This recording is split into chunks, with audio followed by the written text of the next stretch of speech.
Guys, ili uweze kufanya sponsored ads kama nilivyoeleza mara ya kwanza kwenye utangulizi, nimekwambia sponsored ads ni unakuwa una matangazo ambayo yamelipiwa. Kwa hiyo lazima walipe jamaa walipe ili matangazo yako yaende kufika kwa husika. Na sasa utalipaje? Je, utatumia Tigo Pesa, Airtel Money, M-Pesa, utalipaje? Kuna njia 3 za kwa lipa jamaa. Kuna njia ya kwanza ni njia ya benki. Njia ya benki, kadi yako ya benki, ukienda kwenye benki ambao unachukulia huduma zao, wewe kaambie pale, jamani nahitaji kadi yangu. Customer care hapa unaenda, nahitaji kadi yangu niunganishe na huduma za malipo mtandaoni. Ukishaambia tu hivyo atakuelewa. Basi kuna fomu maalum wataijaza, watakupatia utaijaza. Ukishaijaza watakwambia labda pengine usubirie ndani ya masaa 24 au pengine masaa mangapi. Basi tayari hiyo kadi yako itakuwa imeweza kuunganishwa na huduma za malipo mtandaoni. Kwa hiyo ikitokea pengine mtu unahitaji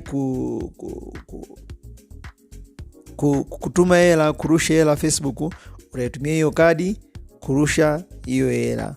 Lakini njia ya pili na ambayo nataka nikuelekeze hapa ni kwa wenye line za Vodacom. Kwa hiyo ukihitaji kurusha malipo yako mtandaoni, lazima una line ya Vodacom pia. Tunasema unaingia kwenye menu ya Voda, *150 *00 alama aleli.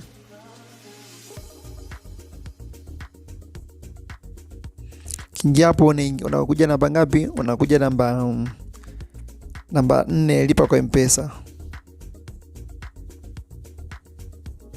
Ukija hapo unakuja namba 6, M-Pesa Visa Card. Sasa utabonyeza namba 1 hapo, utatengeneza kadi. Ukitengeneza kadi utaletewa taarifa zako za muhimu. Na taarifa hizo tutaziangalia, nitakuonyesha. Taarifa za kadi, ikitokea sasa kadi yako unaitumia labda pengine taarifa za muhimu umezisahau, unaingia kwenye menu kama kaida, unakuja taarifa za kadi. Ukija namba 3 hapo ndio tunapotumia kuweka hela. Kwa hiyo hela yako ukitaka kuweka hela kwenye hiyo kadi, lazima hiyo hela iwepo kwenye account yako ya M-Pesa. Ukija hapo unaweka labda pengine 5,000, 10,000, 20,000, hiyo pesa inakuwa kwenye nini? Kwenye kadi ya kulipia huko. Cellular card, ukibonyeza namba 4 hapo unaweza kuangalia cellular card. Kadi yangu, taarifa za kadi hapo atakuonyesha kwamba kadi yako ni nini. Msaada utabonyeza hapo. Sawa? Mara nyingi kwa M-Pesa sasa hivi, mara kwanza ilikuwa ni miezi 6 tu. Sasa hizi naona ameweka mwaka mzima. Kwa hiyo kadi ina expire baada ya mwaka mzima. Kwa hiyo kisha expire tarehe kisha pita, unaingia tu kunatengeneza nini? Unatengeneza kadi nyingine. Hapa nitoe mfano, nibonyeze namba 5 hapa, kadi yangu. Nilichelewa kidogo lakini haina shida. Kwa hiyo ukitaka kutengeneza kadi utaingia kwenye hiyo menu kama nilivyokuonyesha. Lakini sasa twende tukaone kwa Airtel Money. Airtel Money inakuaje? Kwa hiyo kwa Airtel Money ni vile kama ilivyo kwenye M-Pesa. Unafungua *150 *60 alama aleli, utachagua namba 4 Mastercard, utachagua namba 1 tengeneza kadi. Baada ya kufanya hivyo utatumiwa ujumbe mfupi wenye taarifa zako za muhimu. Sasa taarifa za muhimu ni zipi? Either unatumia Airtel, either unatumia M-Pesa, au unatumia kadi ya benki. Kwa taarifa za muhimu kama 4. Hizi taarifa mara nyingi baada ya kujiunga na kutumia kwenye message yako ya kawaida. Kwa hiyo lazima wewe umezinote. Taarifa ya kwanza, jina la mmiliki wa kadi. Hiyo kadi sasa mmiliki nani? Maana pale utaandika tu jina lako la kawaida. Taarifa ya pili tunasema namba ya kadi. Kwa hiyo namba ya kadi ni muhimu sana, lazima ufanyaje? Lazima na yenyewe uiandike. Lakini kitu cha 3 tunasema tarehe ya kuisha matumizi, au tunasema expire date. Mara nyingi pale huwa unaandika mwezi na mwaka, unaandika namba 22. Sasa tukiingia kwenye practical utaona inakuaje. Na kitu cha mwisho, kodi za usalama wa kadi, au kwa jina jingine tunaziita nini? Tunaziita CVV. Sasa kwenye njia za malipo hapa guys, kwa hiyo kama tulivyoona hapo nyuma, na kwenye kadi ya benki pia kuna taarifa 4. Taarifa ya kwanza nimesema jina. Kwa hiyo kwa mfano kwenye kadi yangu hapo kuna jina hapa chini limeandikwa Ezra Esau Muonda, maana yake nitajaza hilo jina kwenye mtandao ninapokuwa nataka kusponsor. Taarifa ya pili tunasema ni namba ya kadi. Namba ya kadi, kwa mfano kwenye benki kadi yangu ya NMB hapo namba ya kadi ni 5161, hiyo ndio namba ya kadi. Ile kule chini 22, ile tunasema ni account number, kwa hiyo naachana nayo. Kwa hiyo utajaza namba yako ile 5161 na kadhalika. Na kitu cha 3 tunasema ni expire date. Wameandika hapo valid through 05/24, maana yake ina expire mwezi wa 5 2024. Maana hizo namba 22 kwenye mwezi na mwaka ndizo nitakazoziandika kwenye nini kule nikiwa najaza taarifa zangu nikihitaji kusponsor. Kwa hiyo nimeamua nikuonyeshe ili usifanyaje, usipate shida. Lakini pia ukigeuza hiyo kadi huko nyuma utakutana na CVV. Sasa hiyo CVV nayo ni ya muhimu sana, ni ya muhimu sana. Hiyo ndio security code yako. Na ndio maana hata mtu akiomba baba, naomba niangalie kadi yako bwana, sijui hivi na hivi, ndugu yangu usimpatie, kwa sababu anaweza kukuibia pesa.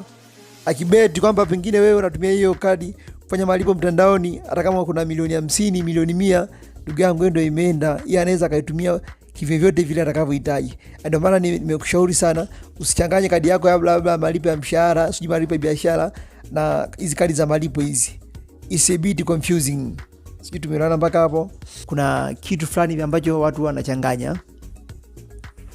Kwanza tambua Vodacom mwenyewe ili ile hela yako waweze kuikata iende kwenye mitandao sponsored ads, lazima ile hela itoke kwenye M-Pesa iingie kwenye nini, kwenye kadi kama kadi.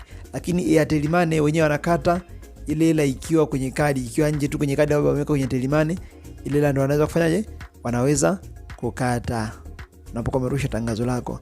Lakini kitu kingine cha kuzingatia unapokuwa unaweka hizi hela, na njia ambayo nzuri na kushauri usitumie benki, sababu hizi kadi bwana zina mambo mengi.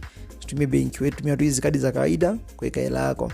Lakini kitu kingine unapokuwa unaweka hela, tunasema mifumo ya uwekaji hela kwenye matangazo ya sponsored ads ni mifumo ya dola. Sawa? Ni mifumo ya nini? Mifumo ya dola. Sasa ukiingia Google kule, ukiingia leo ukaandika $1 sasa na shilingi ngapi, afu ukiingia kesho $1 sasa na shilingi ngapi, utakuta viwango viwili tofauti. Sawa? Unaweza kukuta labda leo 2316, kesho unakuta 2401. Kwa hiyo ni viwango ambavyo vinabadilika. Kwa hiyo sasa wewe unapokuwa unaweka hela usikadirie kutokana na vile viwango vinavyokadilika. Mimi kama mimi mwalimu na kushauri, unapokuwa unaweka hela yako kadiria $1 sasa na shilingi ngapi? Shilingi 2500. Kwa nini 2500? Hii itakurahisishia wewe kuepuka matatizo ya kudaiwa madeni, sijui kufanyaje. Kwa hiyo wewe kadirie tu, hiyo ni maximum, weka 2500. Hata kama wenyewe kurusha tangazo watakata labda 2400 na 2000 ngapi, ile itakayobakia itakuwa haina madhara yote, si bado imebaki kwenye account yako, utatumia hata kwa wakati ujao. Kuliko kujilimit kuingia Google, labda pengine umeingia pale Google $1 sana shilingi ngapi, unakuta pale labda $1 sana 2380. Haya, unataka kurusha tangazo la shilingi ngapi? Labda la $10.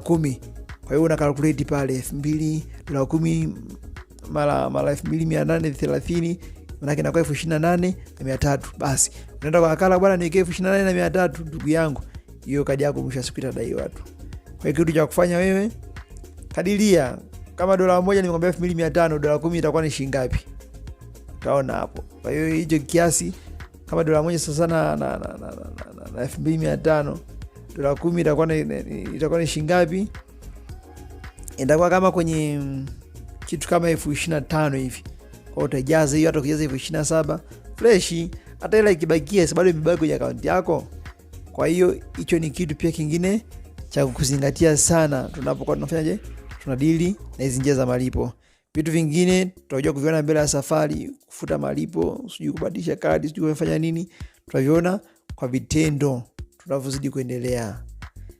Sasa hii video sina mengi zaidi, niseme niishie hapa, na nadhani kitakachofuata sasa hapa ni action, kwamba je, una sponsor vipi, unafanya hivi vipi ama vile vipi hivyo. Kama umeipenda video hii, hakikisha umebonyeza alama ya like, lakini pia umebonyeza button ya subscribe na kubonyeza hiyo kengele ili ya kwanza kupata maudhui yangu na video zangu kila nikituma kwenye channel hii. See you.